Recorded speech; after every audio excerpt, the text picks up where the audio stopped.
Hello to everyone, my name is Patricia Capsi-Morales and today I'm going to present a work called Exploring Stiffness Modulation in Prosthetic Hands and its perceived function in manipulation and social interaction.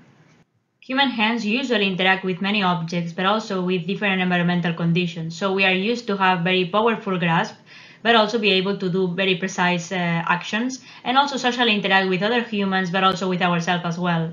If we focus on the mechanical representation of two antagonistic muscles connected to a joint, we can observe how if we pull from both muscles at the same time, we have no motion but just a change in their properties.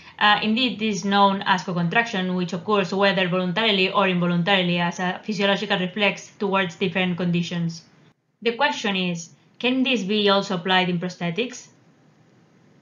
So if we look at the literature, we observe that there are very few studies, but also with contrasting statements. So going from Sensenger that says that there is no need of a stiffness modulation in prosthesis to Blank and Okamura that says that different values of impedance can be required and also beneficial to the performance of different tasks.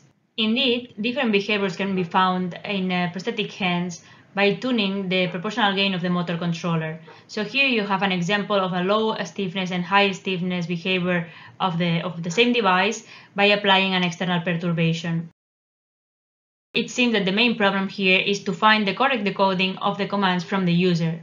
Relying only on the way that healthy people control their muscles can be very tiring for amputees, while relying only on standard methodologies to control prostheses makes it difficult to separate the stiffness from position intentions.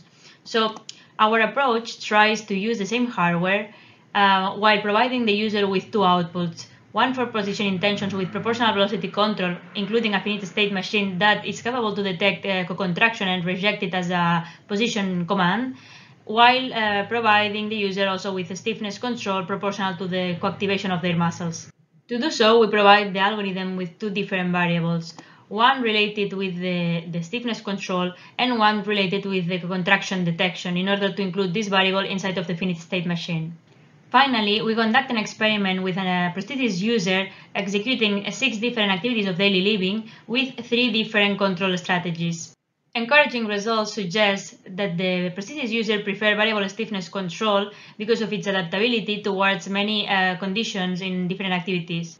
Another interesting result was that we proved the existence of natural co-contraction according to the task requirements from the prosthesis user. Therefore, the stiffness in the gray area where the hand is already closed, you can see how it's very high when she is grasping heavy objects like the tool case, but it's very low when she is interacting with other humans. As the main conclusion, we can say that the variable stiffness can be a good compromise between firm control but also soft interaction. But the remaining question here is that if impedance control really improves the performance of the tasks. That has been all. Thank you very much for your attention, and I'll be happy to answer to your questions or further discuss on this issue.